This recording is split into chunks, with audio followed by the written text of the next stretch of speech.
इधर देखिए, यहाँ पर अगर इसका एफडी बनाते हैं 2 kg ब्लॉक का,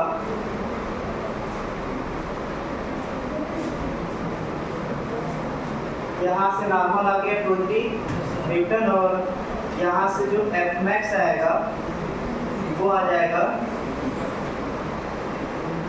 6 न्यूटन। बिना क्षमता पता किए हम आगे बढ़ नहीं सकते। यहाँ पर जो है 20 फोर्स लग रहा है जो एक्सटर्नल है, बाहरी फोर्स है। तो ब्लॉक कब चलना स्टार्ट करेगा? जैसे हम बात करें कि क्या t = 0 पर वो चलना स्टार्ट कर देगा। यहाँ पर t = 0 रखेंगे तो ये पूरा का पूरा फोर्स 0, यही बाहरी फोर्स है वो 0 है, तो उसके अपोजिट में भी फोर्स लग जाएगा 0, मतलब लगेगा। अच्छा 1 सेकेंड पर क्या होगा? तो 1 सेकेंड रखेंगे तो ये 2 आ गया, तो जबकि क्षमता ज़्यादा है तो ये इसके अपोजिट में 2 के बराबर लगा देगा, नहीं चलने देगा। अच्छा बढ़ते बढ़ते जब यहाँ पर 2 सेकेंड आ जाएगा तो 4 हो जाएगा, 4 के बराबर होगा, करते करते 3 सेकेंड आएगा तो 3 सेकेंड पर ये 6 आ गया और ये क्षमता भी 6, मतलब बाहरी और क्षमता बराबर। अच्छा क्या होता है जब बाहरी और क्षमता बराबर होते हैं तो हाँ अबाउट टू मूव, मतलब उसमें जस्ट स्लीपिंग का कंडीशन बनता है, जस्ट चलने वाला होता है। क्लियर ना?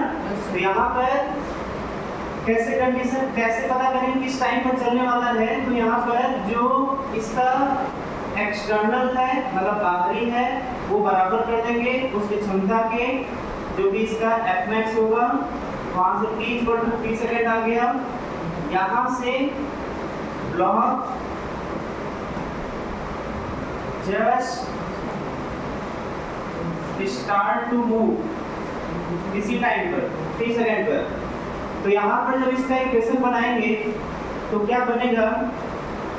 इक्वेशन बन जाएगा इधर की तरफ 2t और इधर की तरफ ध्यान देंगे, अभी तक तो एफ मैक्स लग रहा था क्योंकि चल नहीं रहा था ब्लॉक, लेकिन 3 सेकेंड के बाद ब्लॉक तो चलना स्टार्ट कर देगा, और जब चलेगा तो लगेगा, तो यहाँ पर लगेगा एफ के इंटू एन, म्यू के इंटू एन, एफ के लगेगा तो म्यू के कितना होगा? म्यू के हो जाएगा 0.2, नॉर्मल 20, ये आ गया 4 न्यूटन। ठीक है, तो यहाँ पर नेट फोर्स कितना लगेगा? तो यहाँ पर लग जाएगा, इधर 4 आ गया तो नेट फोर्स हो जाएगा 2t - 4, तो एक्सेलरेशन कितना आएगा? मास से डिवाइड कर देंगे, आ जाएगा t - 2। क्लियर? ये आ गया एक्सेलरेशन t - 2, मतलब टाइम के फंक्शन में आ रहा है।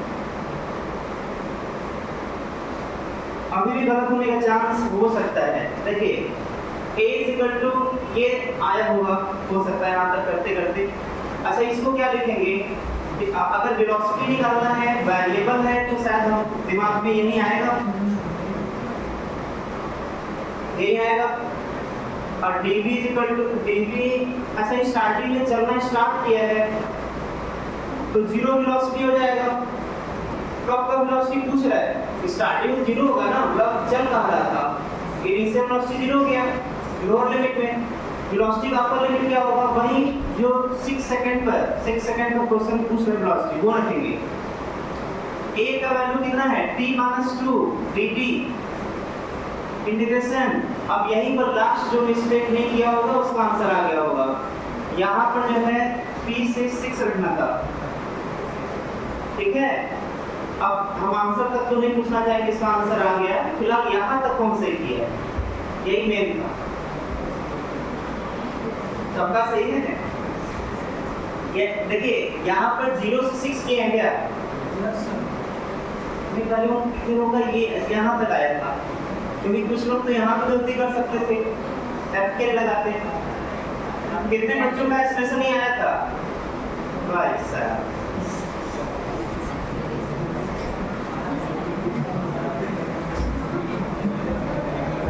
अच्छा ये तो पता चल गया था ना 3 सेकंड में चलना स्टार्ट कर देगा, ये वही पता नहीं चला था। अच्छा हम दोबारा समझा रहे हैं, दोबारा समझाते हैं स्टार्टिंग से। देखिए यहाँ पर मिलियंस ऑफ मीटर दिया हुआ है, ध्यान सुनेंगे। 2 kg का ब्लॉक है, कितना फोर्स लग रहा है 2t, मतलब जो फोर्स है वो इस डायरेक्शन में टाइम के साथ बढ़ रहा है। मतलब अभी थोड़ा सा फोर्स लगाया, फिर और फोर्स लगाने लगे, यहाँ पर फोर्स बढ़ने लगा। एक बार बढ़ते कौन से टाइम पर वो चलना स्टार्ट कर देगा और यहाँ पर स्लीपिंग स्टार्ट हो जाएगा। तो जैसे टाइम तो रुकता है नहीं, टाइम तो हमेशा बढ़ता रहता है। यहाँ पर 0 रखेंगे, फिर 0.1, 0.2, 0.3 ज़्यादा एग्जाम्पल हो जाएगा, इसलिए 1, 2, 3 लेकर चलते हैं। फिर 1 सेकेंड रखते हैं तो कितना एक्सटर्नल फोर्स लगने लगेगा 2 न्यूटन। जब 2 न्यूटन लगेगा, जबकि क्षमता हम पहले से ही सबसे बड़ी क्षमता निकालते हैं फ्रिक्शन फोर्स में, क्योंकि बिना उसके तो काम चलने वाला है नहीं। तो हम ये देख रहे हैं कि 1 सेकेंड पर एक्सटर्नल फोर्स 2 न्यूटन हो गया, बाहरी 2 हो गया, क्षमता ज़्यादा है 6 है, तो नहीं चलेगा। बाहरी जब तक ज़्यादा नहीं होगा ब्लॉक नहीं चलेगा। अच्छा 2 सेकंड पर क्या होगा, ये 4 हो जाएगा। अभी भी क्षमता ज़्यादा है, बाहरी कम है, जबकि बाहरी को ज़्यादा होना पड़ेगा उसको ले जाने के लिए, चलाने के लिए। फिर 3 सेकंड यहाँ पर रखेंगे, जैसे यहाँ पे 3 सेकंड रखें तो बाहरी वाला अब इसकी क्षमता वाले के बराबर हो गया। इसका मतलब कि अब इसका जो क्षमता था एक दूसरे को रोके रहने का, अब उसका लिमिट चला गया है। अब 6 न्यूटन से ज़्यादा फोर्स अगर ये लगा तो ये ब्लॉक चल जाएगा। तो 3 सेकंड के बाद कुछ भी रखेंगे, 3.1 सेकंड भी रखेंगे तो ये ज़्यादा हो जाएगा और ये कम हो जाएगा, तो चल देगा। तो जस्ट 3 सेकंड के बाद उसका मोशन स्टार्ट हो जाएगा, स्लाइडिंग स्टार्ट हो जाएगा। क्लियर? तो यहाँ पर जो है जब इसका स्लाइडिंग स्टार्ट हो जाएगा तो चलेगा, स्लाइडिंग मतलब चलेगा तो हम बोलते हैं लगेगा क्या, न्यूके इंटू एन मतलब एफ के, वो एफ के लगा दिया। एफ के है कितना, न्यूके इंटू एन मतलब फोर्स न्यूटन। ये 4 न्यूटन कब लगा है 3 सेकंड के बाद, क्योंकि 3 सेकंड तक तो चल ही नहीं रहा था वो। 3 सेकंड के बाद चलना स्टार्ट किया तो एफ के लग गया 4 न्यूटन। मतलब ये जो डायग्राम बना है after t equal to 3 second, 3 second के बाद का डायग्राम है ये। जब ये एफ के लगना स्टार्ट, काइनेटिक फ्रिक्शन लगना स्टार्ट हो गया, ये तो नहीं बदलने वाला, जो अपने टर्म अपने फंक्शन में ही चेंज होगा, 2t के ही फंक्शन में बदलता रहेगा। लेकिन ये अपना नेचर तुरंत मैक्सिमम फ्रिक्शन फोर्स 6 के तुरंत बाद जैसे ही चला तुरंत 4 लग गया एफ के। बस अब तो काइनेटिक्स आ गया, पुराना चैप्टर आ गया। नेट फोर्स क्या होगा, ज़्यादा माइनस कम expression F by M. Expression आ गया तो फार्मूला ये होता है वेलोसिटी निकालने का, बाकी फॉर्मूले रख देंगे। लिमिट भी गलती हो सकता था, हमें लगा कि हर स्टूडेंट यहाँ तक तो लाई दिए होंगे, बस यहीं पर मिस्टेक किए होंगे। तो यहाँ पे 3 क्यों रखना था, क्योंकि 3 सेकंड के पहले तक ब्लॉक चल ही नहीं रहा था। तो जब 3 सेकंड के पहले ब्लॉक नहीं चल रहा था तो वेलोसिटी इनिशियल 0 हो जाएगा। 3 सेकंड के बाद चलना स्टार्ट किया तो ये बढ़ना स्टार्ट करेगा। तो 6 सेकंड पर कितना होगा, अब ये मैथमेटिकली सॉल्व कर लेंगे, देख लेते हैं क्या होगा। तो dv तो ये आ जाएगा dv का इंटीग्रेशन b, तो b minus 0 is equal to t square by 2 minus 2t, 0 से नहीं 3 से 6, और ये आ जाएगा माइनस 2t, 3 से 6, ये आ जाएगा 1/2 बाहर। देखिए 6 का स्क्वायर 36 माइनस 3 का स्क्वायर 9 माइनस 2, और ये आ जाएगा 6 माइनस 3, तो ये आ जाएगा 3 माइनस 2 मतलब माइनस 6। ये कितना है, नहीं आ रहा है क्या, ये आएगा ना, बाकी घटा लेंगे इसको।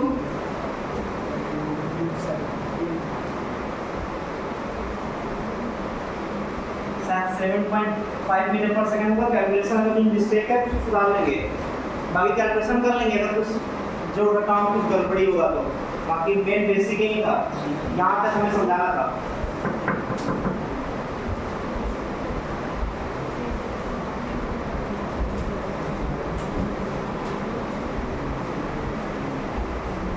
ये नीट का एक्सट्रीमम केस है, मतलब यहाँ तक सोचवाया जा सकता है, एक्सट्रीमम है ये।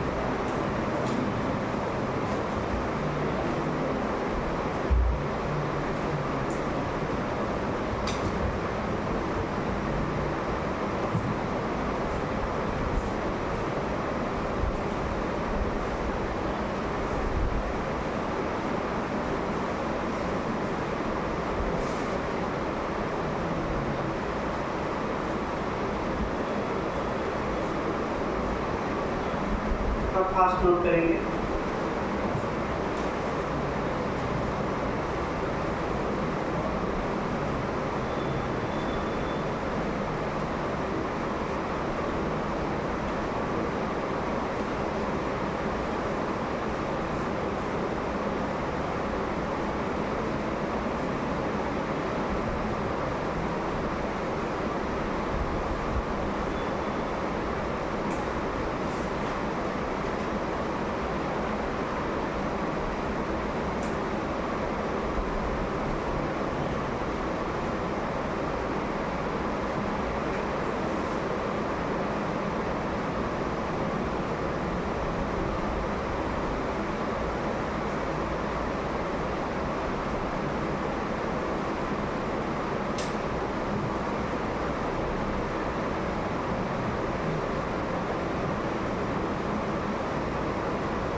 बताइए इसमें क्या होगा?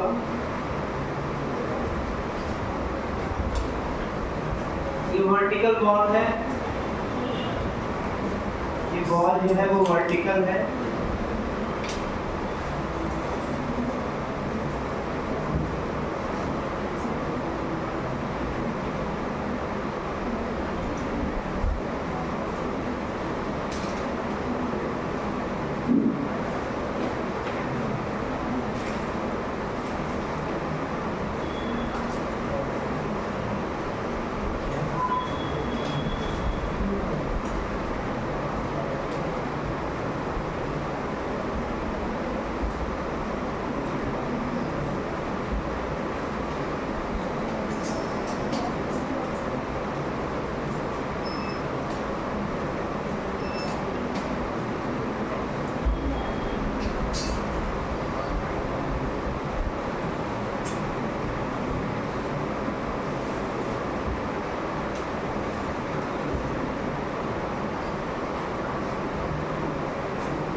एक्सप्रेशन पूछा है, फ्रिक्शन फोर्स पूछा है और कांटेक्ट फोर्स पूछा है।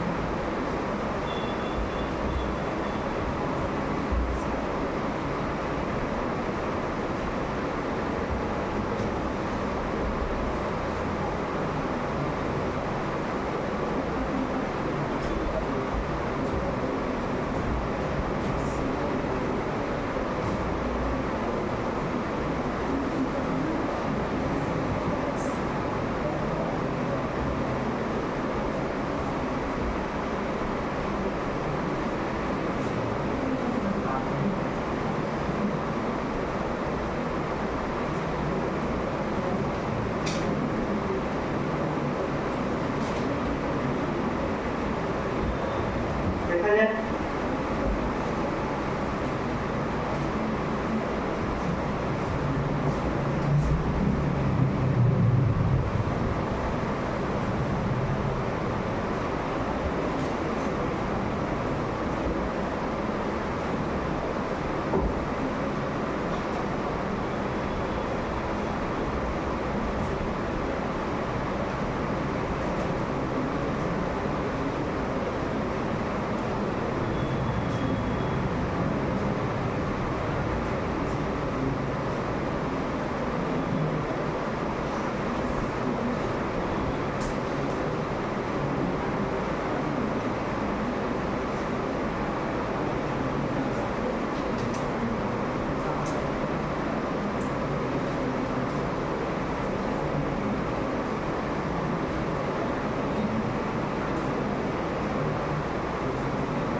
देखिए इसमें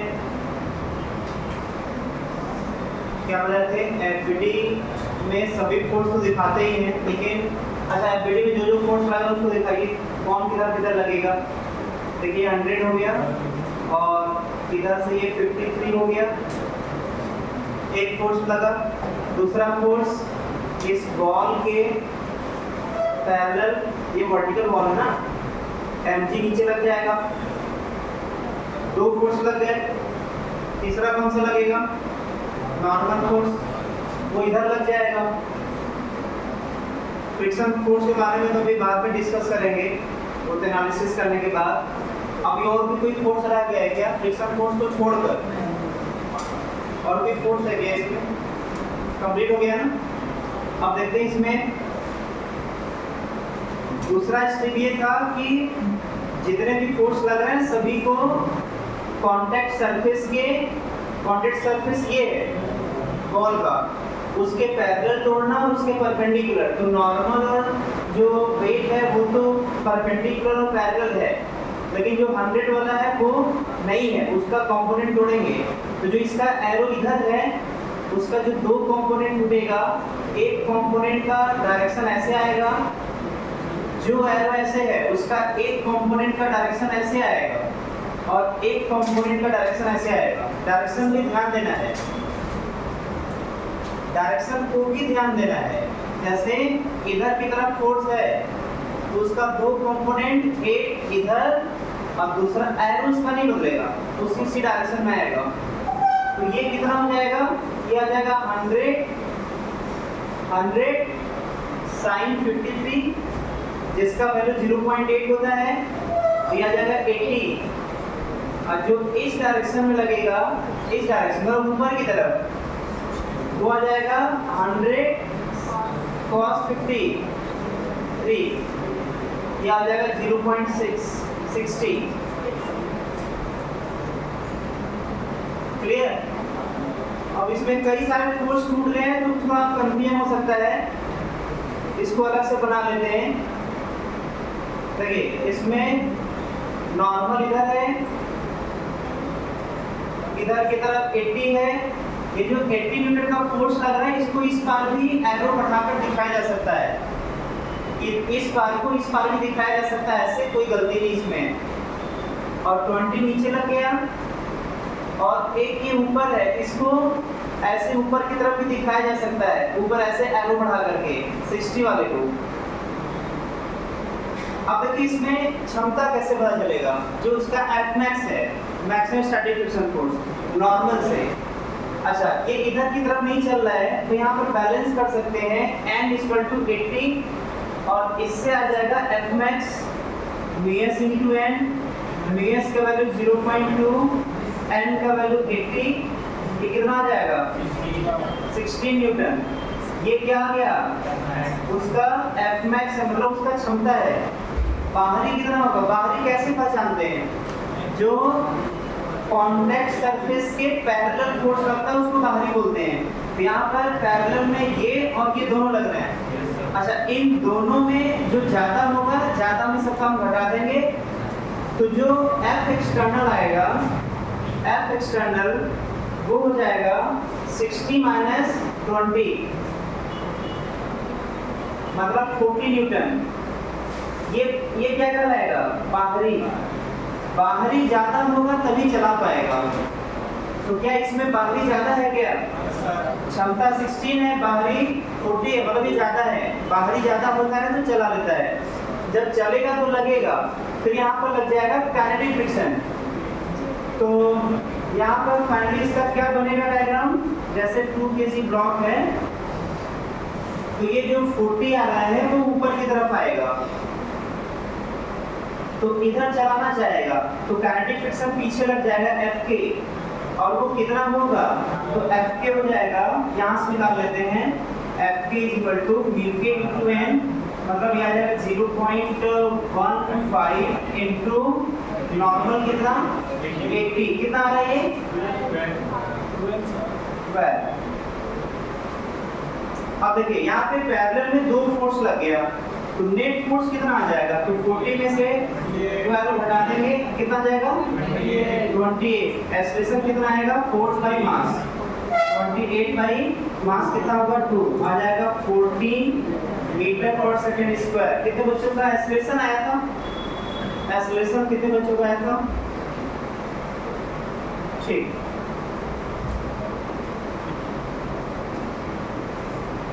जिसको नहीं समझा पूछ सकता है, लेकिन अगर सिस्टमेटिक आप मेरे हर एक स्टेप को अगर आप दिमाग में है तो कहीं दिक्कत तो नहीं आने वाला। जो स्टेप दिमाग में रहना चाहिए, जो कॉपी में लिखवाए थे क्वेश्चन सॉल्व करने का स्टेप, वो दिमाग में रहना चाहिए, कहीं कोई दिक्कत नहीं आएगा। बाकी रिवीजन करना, मेहनत करना, ये भी तो आपकी तरफ से एफर्ट होना चाहिए ना, क्लास न छोड़ना। देखिए 2 क्वेश्चन का आंसर आ गया, फ्रिक्शन का आ गया और एक्सेलरेशन आ गया। कांटेक्ट फोर्स क्या होगा, कांटेक्ट फोर्स क्या होता है, कांटेक्ट फोर्स नॉर्मल और फ्रिक्शन फोर्स का रिजल्टेंट होता है। तो कांटेक्ट फोर्स नॉर्मल और फ्रिक्शन फोर्स का रिजल्टेंट होता है, तो वो आ जाएगा रूट में एन स्क्वायर प्लस एफ के का स्क्वायर, मतलब ये हो जाएगा एन कितना है 80 का स्क्वायर और काइनेटिक फ्रिक्शन है 12 का स्क्वायर। यहाँ देखिए 4 आ गया बाहर रूट में, यहाँ आ गया 400 प्लस 9, ये आ जाएगा 4 रूट 409। शायद कैलकुलेशन अगर कुछ मिस्टेक ना हो तो 4 दोनों से 4 से जो है कॉमन ले लेंगे तो 20 बच जाएगा, तो 400 आएगा, वहाँ 3 बचेगा, इसके बाद 9 आएगा। ठीक है, वही आएगा।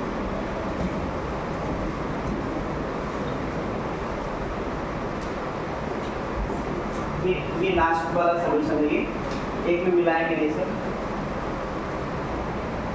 ये कांटेक्ट फोर्स है,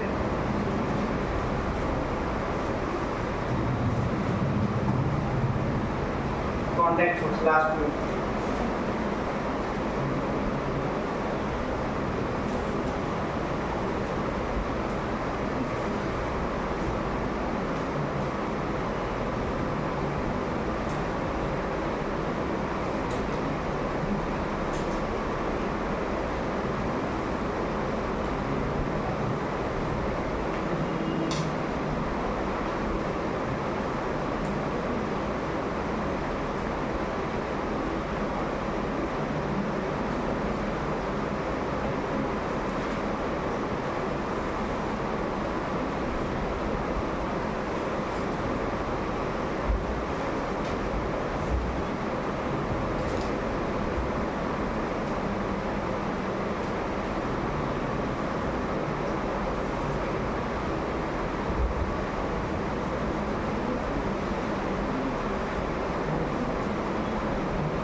क्या आंसर होगा? n का वो वैल्यू बताना है जिस पर दोनों block remain at rest remain in equilibrium में हो।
कितना है?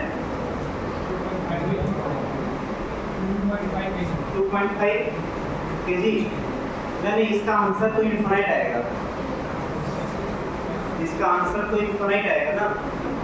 जैसे आप बोलेंगे कितना मास इसके ऊपर रखते हैं कि ये ब्लॉक ना चले, इक्विलिब्रियम में हो, हम बोलेंगे पहाड़ रख देते हैं।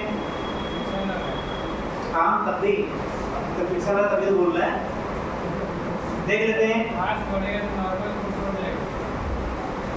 सॉल्व करते हैं, देखते हैं। देखिए यहाँ पर जो है ये तो बेसिक से भी सोच के बोला जा सकता है कि अगर केवल हम ये बात करें कितने मार्क्स हो सकते हैं तो बोलेंगे इनफाइनाइट मार्क्स हो सकते हैं, जो इसके ऊपर रखेंगे तो ये ब्लॉक चले रहते हैं। क्लियर ना? पहले हम ऐसा करते हैं, वो मास यहाँ पता करते हैं कि कितना यहाँ पर केजी का मास रख दें कि वो जस्ट चलने वाला, ऐसा करते हैं। अभी इसके ऊपर मास ही नहीं रखते हैं, क्या ये चलते नहीं चलेगा? अगर इसके ऊपर कोई ब्लॉक नहीं होता तो ये चल देता कि नहीं? यहाँ पर 5 kg का नॉर्मल mg, अगर m = 0 लेते हैं तो हम ये जो है डायरेक्ट हम सॉल्यूशन की तरफ नहीं बढ़ रहे हैं, हम इसमें एनालिसिस करवा रहे हैं। एक बात और, पिछले टर्म में बोले थे फ्रिक्शन चैप्टर में कोई फिक्स रूल नहीं होता, क्योंकि फ्रिक्शन का ही नेचर फिक्स नहीं होता।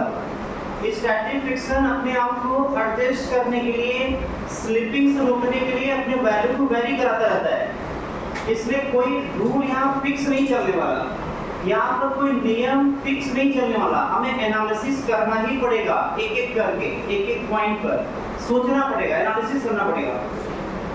तो उसी को ध्यान में रखते हुए हम ये एनालिसिस कर रहे हैं कि अगर 5 kg के ऊपर मास नहीं रखते तो क्या होता। ये एनालिसिस का ही पार्ट है कि हम एनालिसिस कर रहे हैं एक एक करके। अच्छा, नहीं रखते तो क्या होता? तो बोलते नॉर्मल 50 के बराबर आता, और नॉर्मल 50 के बराबर आता तो क्षमता कितना आता? तो Vs × n वाले फार्मूले से 0.50 मतलब 10 आता। अच्छा, ये जो 10 न्यूटन आ रहा है ये क्षमता उसका है, और इसके ऊपर जो फोर्स लग रहा था वो 15 लग रहा था। बाहरी ज्यादा है कि नहीं? क्षमता से बाहरी ज्यादा है। जब बाहरी ज्यादा होता है तो ब्लॉक चल देता है, बाहरी ज्यादा होता है तो ब्लॉक चल देता है। मतलब इस एग्जांपल को लेकर के, जीरो मास लेकर के इस एग्जांपल से हम क्या समझ रहे हैं कि अगर इस ब्लॉक के ऊपर कोई मास नहीं रखेंगे तो ब्लॉक चल देगा। इसका मतलब कि हमें कुछ न कुछ तो मास रखना ही पड़ेगा अगर इसको रोकना है तो। अच्छा, कुछ न कुछ यहाँ पर मास रखने से क्या होगा? अगर इसके ऊपर मास रखेंगे तो जो वेट 50 था, जब इसके ऊपर मास चलाएगा तो इसका और 50 से वैल्यू ज़्यादा हो जाएगा, और उसी के बराबर कौन है? नॉर्मल। तो नॉर्मल का भी वैल्यू बढ़ने लगेगा। नॉर्मल वैल्यू कब बढ़ेगा? जब इसके ऊपर मास रखना स्टार्ट करेंगे। मतलब जैसे अभी कुछ नहीं था इसके ऊपर, अब धीरे धीरे धीरे उसके ऊपर मास बढ़ाना स्टार्ट करते हैं। जैसे जैसे इसके ऊपर मास रखना स्टार्ट करेंगे, इसका नॉर्मल भी बढ़ना स्टार्ट करेगा, और जब इसका नॉर्मल ऐसे एनालिसिस करेंगे, आगे भी कुछ और भी क्वेश्चन करवाएंगे इसी टाइप का, सब में ऐसे एनालिसिस करेंगे। इसलिए हम एकदम एनालिसिस करवा रहे हैं कि अगले क्वेश्चन में आदत बन जाए कि हमें ऐसे एनालिसिस करके आंसर बुलाना है। तो जैसे इसके ऊपर मास रखेंगे तो इसका वेट बढ़ेगा, वेट बढ़ेगा तो नॉर्मल बढ़ेगा, नॉर्मल बढ़ेगा तो इसका क्षमता बढ़ेगा, क्षमता बढ़ेगा तो इससे जो कंपेयर कर रहे हैं ये तो 15 फिक्स है जो लग गया, लेकिन इसका ये क्षमता बढ़ता जाएगा। तो ये क्षमता बढ़ते बढ़ते बढ़ते बढ़ते जैसे ही बाहरी वाले के बराबर हो गया, अब इसको स्लिप कराने से रोक देगा। मतलब इसके ऊपर जो अच्छा मास बढ़ाने से क्या हुआ, एक एक करके बताइए स्टेप। मास बढ़ाने से क्या बढ़ा? देखिए, मास बढ़ाने से वेट बढ़ा, वेट बढ़ाने से नॉर्मल बढ़ा, नॉर्मल बढ़ाने से क्षमता बढ़ा। अब उसी क्षमता को हमें बढ़ाना है जिससे कि उसको स्लिप करने से हमें रोकना है। तो मान लेते हैं कोई ऐसा यहाँ पर मास रखें जिस पर उसका क्षमता 15 आ जाए, और जैसे 15 आ जाएगा तो ये इसको रोक देगा चलने से, तो बोलेंगे वो मास हम लोग का मिनिमम वाला होगा, सबसे कम वाला मास होगा जो इसके ऊपर रखेंगे जिसकी वजह से 15 आ जाए। मतलब इस क्वेश्चन में ये भी पूछ सकता था, find the minimum value of mass m, जिस पर कि दोनों ब्लॉक चले ना, मतलब minimum value of mass m भी पूछ सकता था। तो पहले ये पता करिए कौन सा मास यहाँ पर रखें कि इसका वैल्यू 15 आ जाए, बस बात बन जाएगा। तो सॉल्व करने का तरीका क्या होगा? ऐसे तो एनालिसिस करके बता देंगे, अच्छा ये रखते हैं तो कुछ कुछ तुक्का मारेंगे तो आ जाएगा, लेकिन हमें प्रोसेस क्या होगा सॉल्व करने का। तो अब हम लोग जो है if m is equal to मतलब mass is equal to m, लेकिन ये कौन सा m, उसी पर बैलेंस करना है दोनों को। सॉल्व करने का तरीका क्या होगा? 5 kg मास m, दोनों का मिल करके वेट आ जाएगा m प्लस 5 इंटू 10 mg आ गया, नॉर्मल चला जाएगा ऊपर जिसका वैल्यू होगा m प्लस 5 इंटू 10, तो क्षमता हो जाएगा m प्लस 5 इंटू 10 इंटू 0.2, ये आ गया F max। अच्छा बताइए यहाँ पर इधर की तरफ 15 न्यूटन लग रहा है, अगर if external force is equal to F max तो क्या होगा? अगर ऐसा लिख दिए कि बाहरी क्षमता के बराबर हो गया तो क्या होगा? ये उसका लिमिटिंग कंडीशन होगा कि अब वो जो स्लिप कर जा रहा था अब वो स्लिप करना बंद कर देगा, अब तक चलना शुरू कर देगा। ये बोलते थे हम लोग ना, इसको बराबर करने पर यहाँ तो रोक करना था ना, यहाँ बोलेंगे अब स्लिप करना बंद कर देगा इसी तरह। अच्छा यहाँ से हम ये एक पॉइंट और सीख रहे हैं, कहीं पर मिनिमम मास, ये फ्रिक्शन का एकदम फेमस क्वेश्चन है, आया भी हुआ है नीट में। Minimum mass, maximum mass, minimum force, minimum acceleration, maximum acceleration, कुछ भी मिनिमम और मैक्सिमम पूछ दे तो समझिए वहां पर लिमिटिंग कंडीशन भी लगाते हैं। यही एकदम बिल्कुल एकदम दिमाग में बैठा लेना है इसको, चाहे कि मास हो, चाहे एक्सेलरेशन हो, चाहे फोर्स हो, चाहे कुछ भी हो, मिनिमम और मैक्सिमम की बात किया तो मतलब समझिएगा वहां पर क्या हमसे यूज कराना चाह रहा है, F max।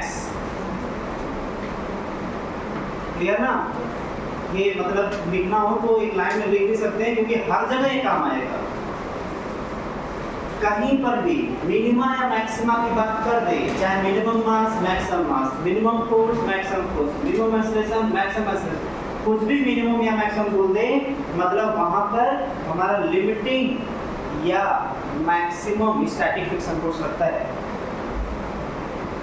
रिवीजन के टाइम में सब पढ़ लेंगे, काम आ जाएगा। लेकिन पता नहीं हम कौन सा क्वेश्चन करा रहे हैं, नीट में पता नहीं कौन सा क्वेश्चन आएगा, तो वहां पर एक बात ही काम आएगा।